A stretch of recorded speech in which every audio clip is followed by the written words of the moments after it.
তাদের কোনো সম্মান নেই। তাদের সম্মান কি দেবে, কে দিবে? এদেশের সরকার যদি সম্মান না করে তাহলে কে সম্মান করে?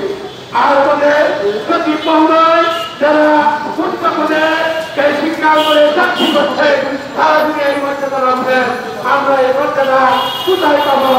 আমরা তাদের কাছে 2018 সালে 18 দিন পরে এখানে দাবি প্রদান করেছিলাম,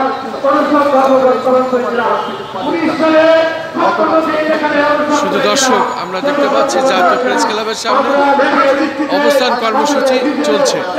বৈষম্য শিকার 3 পার্বত্য জেলা সহ সকল চলমান ও যোগ্য বেসরকারি প্রাথমিক বিদ্যালয় জাতীয়করণের দাবিতে অবস্থান কর্মসূচি জাতীয় প্রেস ক্লাবের সামনে চলছে। বাংলাদেশ বেসরকারি প্রাথমিক শিক্ষক সমিতি কেন্দ্রীয় কমিটি আয়োজিত। আমরা দেখতে পাচ্ছি তাদের এই অবস্থান কর্মসূচি চলছে।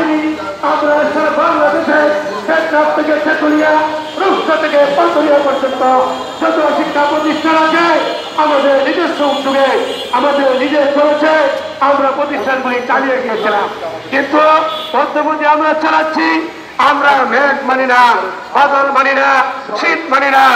এই ভীষণ শীতে, হাড় কাঁপানো শীতের সময়ে আমাদের শিক্ষকগণ সুদূর বাংলাদেশের প্রত্যন্ত অঞ্চল থেকে বাংলাদেশ প্রেস ক্লাবের সম্মুখে এসে অবস্থান করছে এই শিক্ষার আলোকে চালানোর জন্য, শিক্ষা দিয়ে বাংলাদেশের জাতির মেরুদণ্ডকে শক্ত করার জন্য। সেই শিক্ষকরা এদেশের ও জাতির মেরুদণ্ড।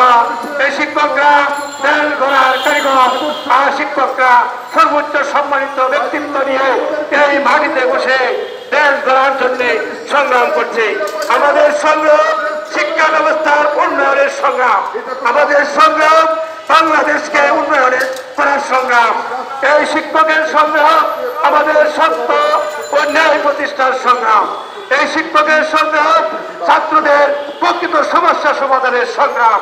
উপবৃত্তি ছাত্রদেরকে দিতে হবে, আমাদের ছাত্রদেরকে প্রতি বছর প্রয়োজনীয় বই দিতে হবে, আমাদের শিক্ষকদেরকে বেতন দিতে হবে। আমরা দেখলাম